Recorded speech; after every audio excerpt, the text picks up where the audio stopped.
It's time for an important Hannity watch tonight on the radical socialist Democrats that want to be the next president of the United States of America. So last night, fake news CNN dedicated a whopping 7 long, miserable hours to one topic: climate change. Now, it was essentially a marathon infomercial for the DNC, all things Democrat. And by the way, for the record, the ratings, frankly, sucked. Marginally better from their usually disastrous numbers, but a flop, a failure by any TV objective measure. Let's put it this way. Thanks to you, and we mean this with all our hearts and souls, thank you for giving us this TV set every night, joining us every night. We had well over 2 million viewers, more than their unusually marginally higher number. We do thank you for your support. You make this show possible. We never forget that. But over the fake news over there at CNN, hour after hour, the network provided 10 Democratic presidential candidates a platform to share their radical, and I mean radical, plans for saving Mother Earth from its imminent destruction. It was all one big lie, one excuse for Democrats and, of course, the media mob that supports them to push their radical extreme socialist agenda and trash American capitalism, which created the greatest wealth in the history of mankind. Don't be fooled. Last night was not about clean air, water. It was all about government, complete, total control over our lives, your lives. The candidates on fake news CNN, they made it perfectly clear they want to control what you eat. Maybe invest in cows if they ever get elected. How you commute to work, what kind of job you have, what kind of car you drive, how much energy you consume, and even what kind of, and I happen to love plastic straws myself, I'm here, and whether or not you're allowed plastic straws. Even worse, one candidate, get this, proposing using abortion as a control of population in poor countries. This is pretty twisted, ugly, sick, and frankly repulsive. And, of course, every Democrat heaping praise on the Green New Deal, which abolishes our free market system in exchange for false assurances to alleviate all of your worries in life. Just think keep your doctor, keep your plan, and save money. Didn't happen. Just think Solyndra, a waste of money. You get free higher education, you get free health care, free vacation, free green housing, free healthy food, universal basic income. You lose your right to private insurance, but who cares, right? Also, it calls for no more cows, no more air travel, no more nuclear energy, no more combustion engine, no more coal, no more oil and gas, the lifeblood of every economy, especially ours, and the one thing that will raise the standard of living of every single American if only we would use our resources, share it with the American people. We'll be rich again. This plan would also send us into a Great Depression, probably within hours of its implementation, and gut our inalienable rights. Well, in just a moment, we're going to show you all the dumb and, in some cases, scary and chilling and frightening proposals from last night's town hall. But first, we bring in some important context to the left's nonstop "the sky is falling" rhetoric surrounding last night's 7 long, pathetic hours on climate change. It is now time for a Hannity history lesson on the horribly wrong predictions, flawed science, politically motivated outrage about the future of this wonderful planet. You know, remember God told Job he set the foundations for the earth. The majesty of God's creation, we can't even begin to fathom. Now, when we think about it, can we? Universes within universes within universes. But we should start in the 1970s. Oh, we had liberal Democrats, socialists then, a few decades ago, along with some prominent liberal scientists, so-called scholars. They were sounding a desperate alarm about the coming ice age and global cooling. One prominent ecologist stated, quote, "If the present trends continue, the world will be about 4 degrees colder for the global mean temperature in 1990. But 11 degrees colder in the year 2000. This is about twice what it would take to put us into that ice age." And Harvard biologist George Wald claimed, quote, "Civilization will end within 15 or 30 years unless immediate action is taken against the problems facing mankind." And, of course, the media mob echoing the scientific community's panic. 1974, take a look. Time magazine wondering if another ice age is on the way. 1975, Newsweek dedicating a massive report to the, quote, cooling world. Now, of course, there was no ice age in the 90s. Civilization did not end. In fact, the exact opposite happened. Worldwide population boomed. Life expectancy increased. The standard of living around the globe, especially here, improved dramatically. That didn't stop the scientific community, or so-called scientific community, just like the so-called media and Democrats, from making wild end-of-days predictions, one after another. The AP, 1989, reporting, quote, a senior UN environmental official says entire nations could be wiped off the face of the earth by the rising sea levels. Oh, we're now on to global warming. Well, oh, we left the ice age. If the global warming trend is not reversed by the year 2000, in 2006, remember Al Gore, lunatic that he is, warning unless drastic measures to reduce greenhouse gases are taken within the next 10 years, the world will reach a point of no return. Well, way past the 10-year mark. For decades, we saw one false dire warning after another, over and over and over again. Here's just a small example. I wish I had time. I could run the whole hour of this. Take a look. The planet has a fever. If your baby has a fever, you go to the doctor. But this is what would happen to Manhattan.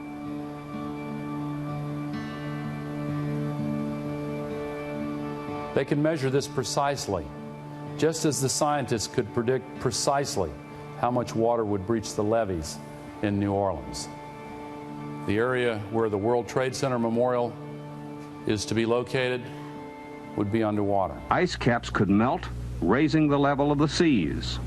Possible, probable, we really don't know. But if it happens, it means goodbye Miami, goodbye Corpus Christi, goodbye Sacramento, goodbye Boston. One scientist put the urgency of the greenhouse potential in biblical terms, citing the warning given to Noah in the Old Testament. Noah knew trouble was coming, he said, and he prepared for it. Yeah, the media mob back then. Now, you saw some footage from Al Gore's An Inconvenient Truth, 2007. There was actually a British judge ruling that the film was not suitable for kids in classrooms because of all of its false claims.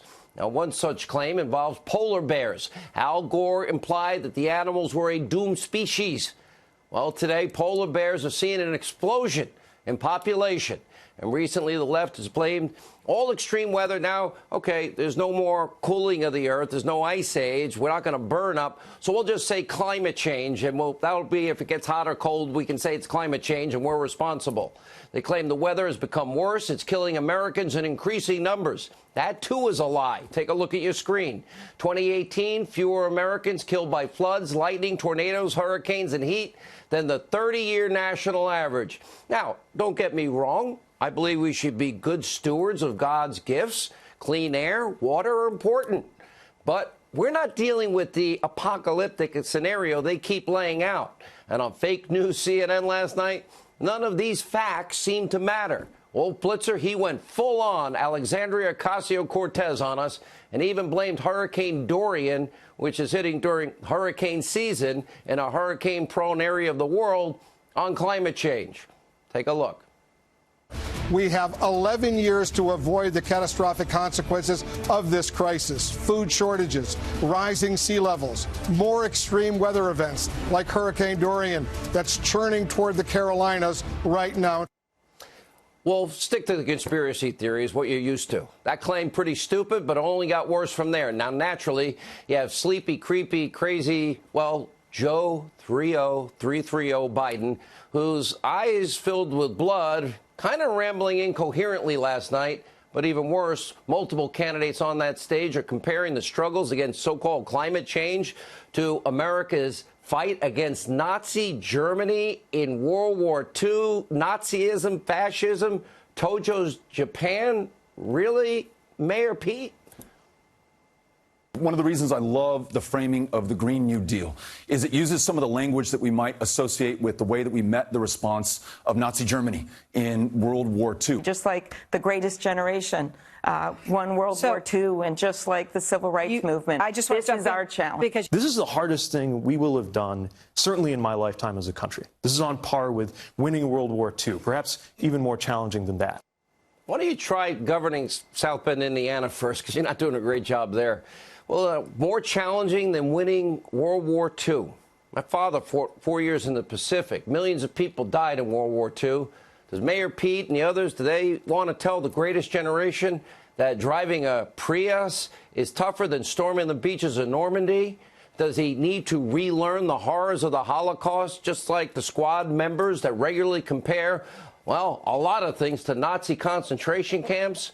Well, this climate change hysteria is frankly pretty insulting, and so are the Democrats' radical plans to battle this fake crisis. They want to ban, regulate pretty much everything you can think of, and we've got the tape to prove it. Take a look. Let's talk about offshore drilling for oil. Would you ban it? Yes, absolutely. Would you ban offshore drilling? Absolutely, yes. I will ban offshore drilling. So would you ban offshore drilling? Yes. There's no question I'm in favor of banning fracking. And Plastic straws are a big thing right now. Yeah. Do you ban plastic straws? I think we should. We are saying that we're going to end factory farming because that is not only, that is a danger to the environment and to climate change. Coal burning plants. No one's going to build another coal burning. We've got to shut the ones down we have. But no one is going to build a new one. We have to take combustion engine vehicles off the road as rapidly as we can. Oh, excuse me. Well, we can rightly mock the proposed bans on my favorite plastic straw and burgers, but the calls to eliminate oil and gas production, okay, that would be a death blow to our economy. Plus, it would be a massive gift to Vladimir Putin, you know, the hostile actor who runs the hostile regime in Russia. You know, the same Russia that Hillary Clinton got her lying dossier from to try and rig the election. Well, his hostile regime depends on one thing, oil and gas. You want to bring Putin to his knees? Outproduce him and get it to our allies. A decrease in American oil production, that would mean Russia would dominate the market. That would strengthen Putin's authoritarian grip in Europe. Is that what the Democrats want? And by the way, in case you're wondering, the price tag of the Democrats' climate change proposal, well, that's totally insane, too. Look at these numbers.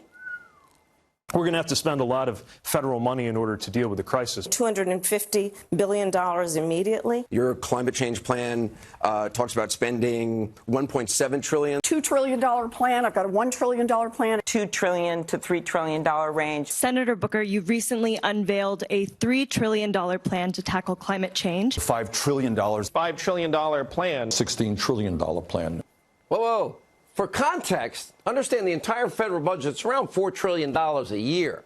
Look at your screen. Each and every candidate, they want to add trillions of dollars in spending. $16 trillion, Bernie? That means trillions of dollars in new taxes in an economy that you're destroying.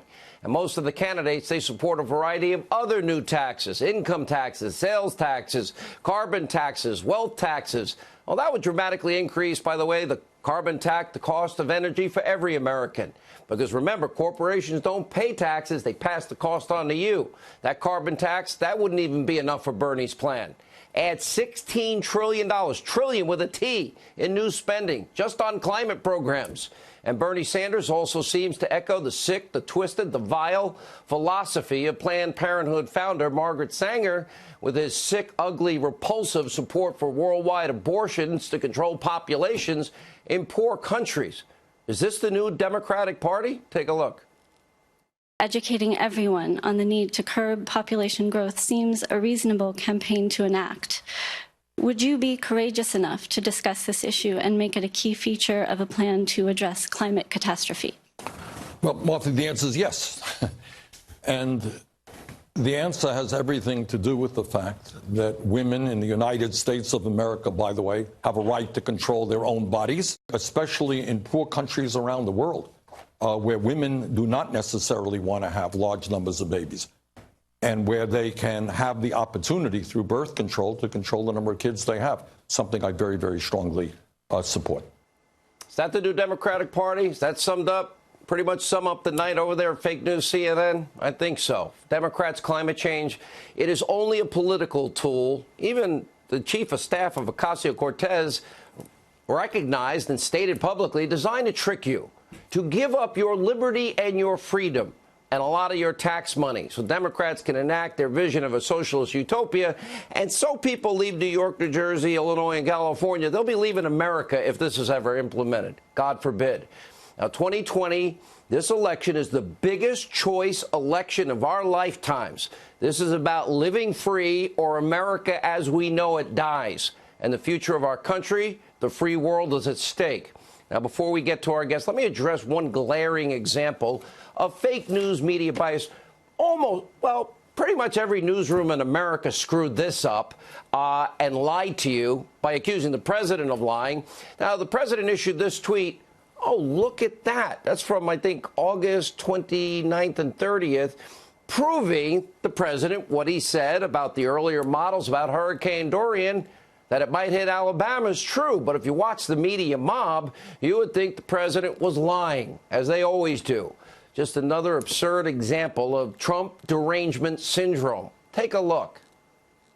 The White House is falsifying weather reports so that it doesn't have to admit the president, who spent the weekend golfing, was not up to date on the storm's forecast. Donald Trump is not the sharpest Sharpie in the drawer. This really fits a pattern of the president putting out misleading information. The initial reaction is to laugh out loud. It's laugh out loud funny. It's so absurd. But the other aspect of it borders on being truly dangerous. The Democrats keep looking for an impeachment inquiry to go. This is actually against the law. And this might actually be crumbs for them to say, wait a second, you know? Well, it's right there. A lot of psychotic jackasses in the media mob. I'm sure we'll get their apology. That'll be forthcoming. Wish I had time to name every name.